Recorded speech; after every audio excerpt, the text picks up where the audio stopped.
Syndrome? I know I have. My name is Amy Ballantyne. Welcome to Power to the People Pleasers, another solo episode with myself, a new TEDx speaker, and an executive coach. I am excited to share this story with you around the imposter syndrome that I was experiencing after applying to and being accepted to be on the TEDx stage. Maybe you can relate to this concept. Will people like me? Will people like my idea? Will people judge me based on the things that I share? Will it be good enough? All of these messages stemming from that place of feeling unworthy and not enough. And the interesting thing to share here is that my topic for the TEDx that I had pitched was the thoughts and really the beliefs that keep us stuck, unhappy, and unwell. And the main message being around the fact that we are enough and worthy in every moment. And so it was an interesting experience to be in that state of nervousness and fear and some overwhelm, concern for how this would all go.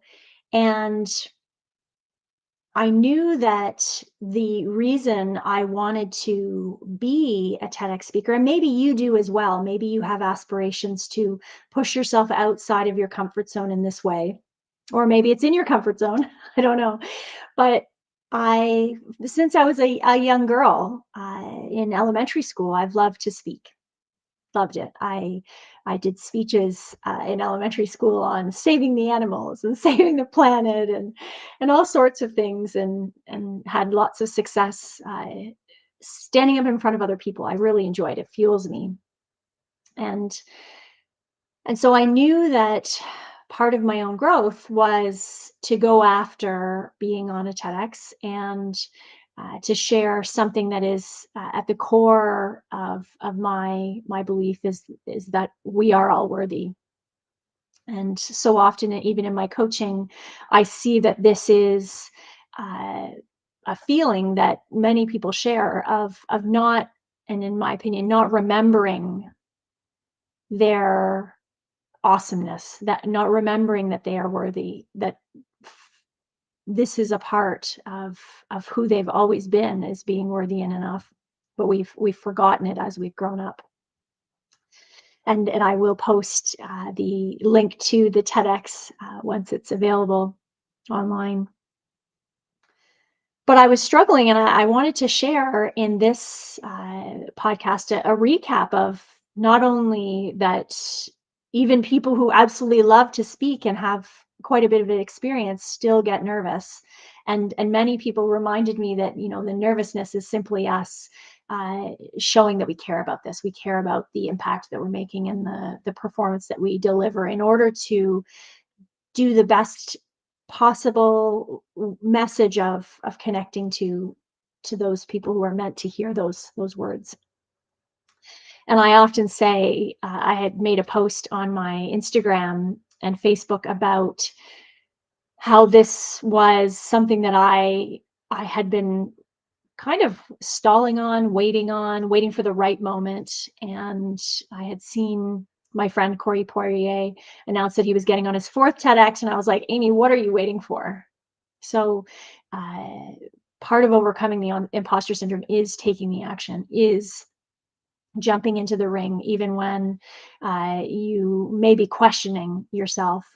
And I often say to my coaching clients, what is the action that you're going to take following this conversation? What is the action you're going to take after you've had the realization that you want more, you want to have something be different? What is the new action?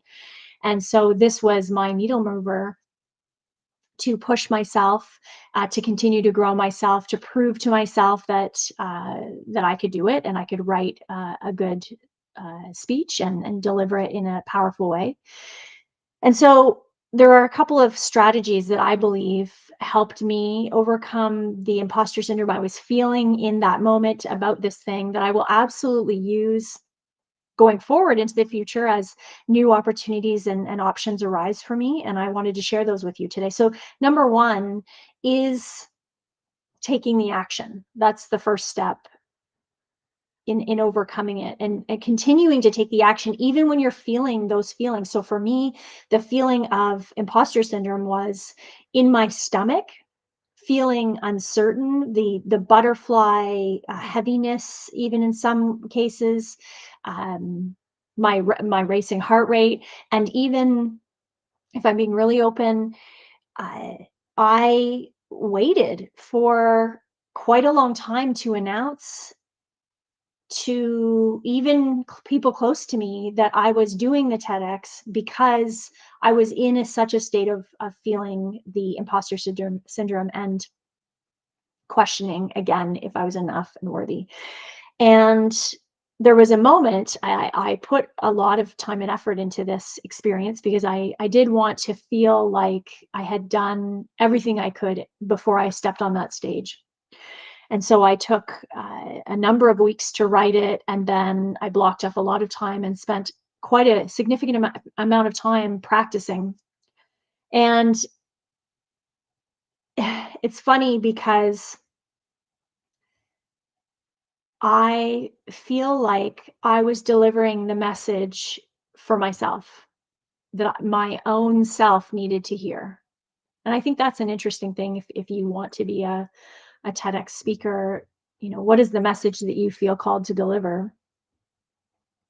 Because you may be feeling called so that you can deliver it to yourself. So I, at one point, even though the feelings were overcoming me and I was so nervous to put it out into the world that I was doing this thing, which is so interesting. As I was saying the words in my speech of like, we get to remind ourselves that we are still that worthy human. And it's like almost a light bulb clicked in for me that as I was practicing saying the words, I am enough, as I was practicing saying these statements that I was making in my speech over and over and over, I feel like I easily practiced more than 50 times, more than 50 times. So I was wiring in this, this belief, this mindset that I, I am not an imposter. I am a person who is going to get on this stage and I am going to share the words of this message. And if the only person who's meant to hear it is me, well, then I am doing something good. I'm sharing this worthwhile message because I needed to hear it for sure. Um, and realizing number two is reminding yourself and realizing that your message is valuable. I think that's when we get into these imposter syndrome moments, your message, your participation, your experience, whatever it aligns for you, is valuable.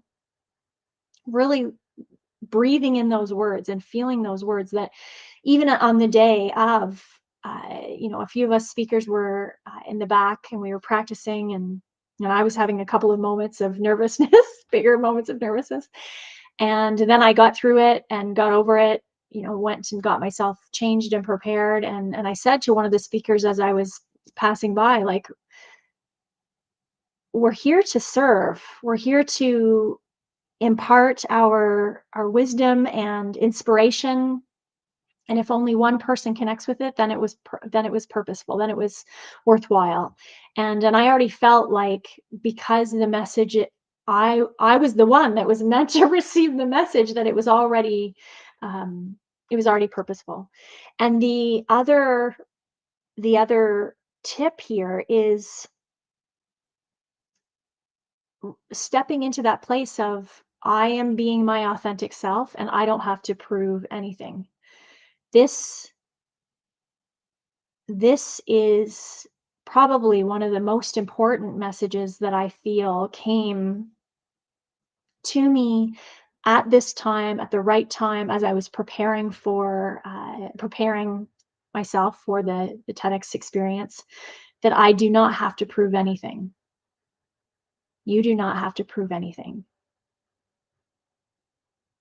It's not about proving anything. It's about sharing a message. It's about being authentic. It's about being yourself, being there to serve, sharing something that can help others. And when I began viewing, I talk a lot in my coaching about how are we viewing things? What lens are we looking through in order to make this experience negative or positive? The lens of looking through, I'm here to serve. I'm here to provide wisdom and share my heart and be authentic. It helped to calm my nerves. It helped to reduce the stress. It helped to help me overcome that feeling of being an imposter and not being worthy or enough to be up on the stage. Blah blah blah. It's such nonsense. We can view these moments through the negative lens of I'm not enough or what could I possibly share, and stay in that garbage and that junk, that negative thinking, right? Or we can use some of these positive shifts to help us get through the thing that we really want to do. And it's funny to me, someone, a coaching client, responded to this idea of, we know positive affirmations for some people seem too fluffy. But the way I share it is, you've been thinking these thoughts for your whole life, and people have been spitting words at you for your whole life over and over and over. And you've heard these things over and over, and you've thought these things over and over. In order to shift, we get to begin thinking the new thought over and over and over. And I believe that's one of the greatest gifts that I have received now in the effort required to be a part of the TEDx experience, was in me repeating these words over and over and over and over. And maybe that's part of the gift, is the repetition of these words, of saying to myself, and as I practiced in my office, to the walls, I am enough. And that is what I would invite you to see as well, in when you are overcoming imposter syndrome, wiring in the thinking, especially when you're feeling in your gut of like, holy smokes, this is a bad idea. I'm not right for this. They're going to judge me. They're going to think negatively, or they're going to think differently of me, whatever. I'm enough.